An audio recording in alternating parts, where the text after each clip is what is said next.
حضرت عمر فاروق رضی اللہ تعالیٰ عنہ کا ایک اثر انگیز واقعہ۔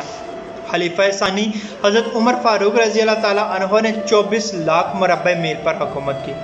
راتوں کو اٹھ اٹھ کر پہرا دیتے تھے اور لوگوں کی ضرورت کا خیال رکھتے تھے۔ کہتے تھے اگر فرات کے کنارے ایک کتا بھی پیاسا مر گیا تو کل قیامت کے دن عمر سے اس بارے میں پوچھو گی۔ ایک دفعہ آپ رضی اللہ تعالیٰ عنہ دربار کا وقت ختم ہونے کے بعد گھر آئے اور کسی کام میں لگ گئے۔ اتنے میں ایک شخص آیا اور کہنے لگا، امیر المومنین، آپ فلاں شخص سے میرا حق دلوا دیں۔ آپ کو بہت غصہ آیا اور اس شخص کو ایک درہ پیٹھ پر مارا اور کہا، جب میں دربار لگاتا ہوں تو اس وقت تم اپنے معاملات لے کر آتے نہیں، اور جب میں گھر کے کام کاج میں مصروف ہوتا ہوں تو تم اپنی ضرورتوں کو لے کر آ جاتے ہو۔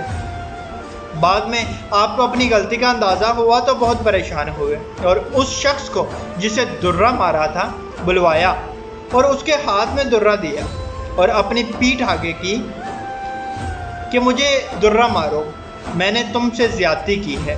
وقت کا بادشاہ 24 لاکھ مربع میل کا حکمران ایک عام آدمی سے کہہ رہا ہے کہ میں نے تم سے زیادتی کی، مجھے ویسی ہی سزا دو۔ اس شخص نے کہا، میں نے آپ کو معاف کیا۔ آپ رضی اللہ تعالیٰ عنہ نے کہا، نہیں، کل قیامت کو مجھے اس کا جواب دینا پڑے گا۔